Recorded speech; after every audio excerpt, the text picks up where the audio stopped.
এবার প্রেক্ষাগৃহে জ্বালিয়ে উল্লাস প্রভাসের ভক্তদের। ভারতের ওড়িশার একটি সিনেমা হলের ভিতরে সম্প্রতি এমনই এক বিপজ্জনক ঘটনার পরিপ্রেক্ষিতে সামাজিক মাধ্যমে তোলপাড় তৈরি হয়েছে। প্রভাসের নতুন সিনেমা দি রাজা সাব চলাকালীন একদল ভক্ত কনফেটি বা উৎসবের রঙিন কাগজের টুকরোয় ধরিয়ে উল্লাস করেন। ভাইরাল হওয়া ভিডিওতে দেখা যায় বদ্ধ হলের ভিতরে এমন আচরণ বড় ধরনের দুর্ঘটনার ঝুঁকি তৈরি করেছে। নেটিজেনরা তাদের কাণ্ডজ্ঞানহীন কাজ হিসেবে সমালোচনা করেছেন। ভক্তদের একাংশ দাবি করেছেন এই ধরনের আচরণ প্রিয় অভিনেতাকে জনসম্মুখে লজ্জিত করছে। তবে প্রভাস বা প্রেক্ষাগৃহ কর্তৃপক্ষের পক্ষ থেকে এখনো কোনো মন্তব্য পাওয়া যায়নি।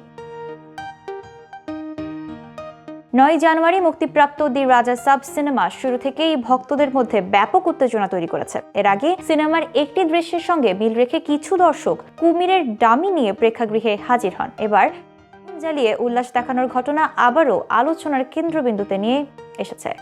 মারুতি পরিচালিত এই হরর কমেডি সিনেমায় প্রভাসের সঙ্গে অভিনয় করেছেন সঞ্জয় দত্ত। সিনেমার অ্যাকশন দৃশ্য এবং প্রভাসের লুক ভক্তদের মধ্যে বিশেষ আগ্রহ সৃষ্টি করেছে।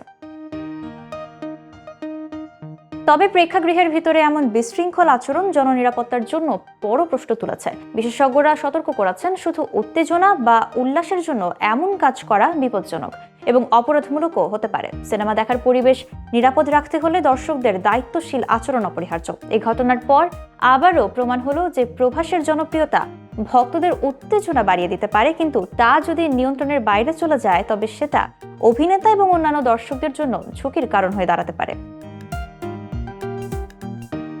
ভক্তদের উচ্ছ্বাস এবং প্রভাসের জনপ্রিয়তা যেমন নজর কাড়ছে, তেমনি প্রেক্ষাগৃহের নিরাপত্তা এবং জনসাধারণের নিরাপত্তা নিশ্চিত করা এখন সবচেয়ে গুরুত্বপূর্ণ প্রশ্ন হিসেবে দেখা দিয়েছে।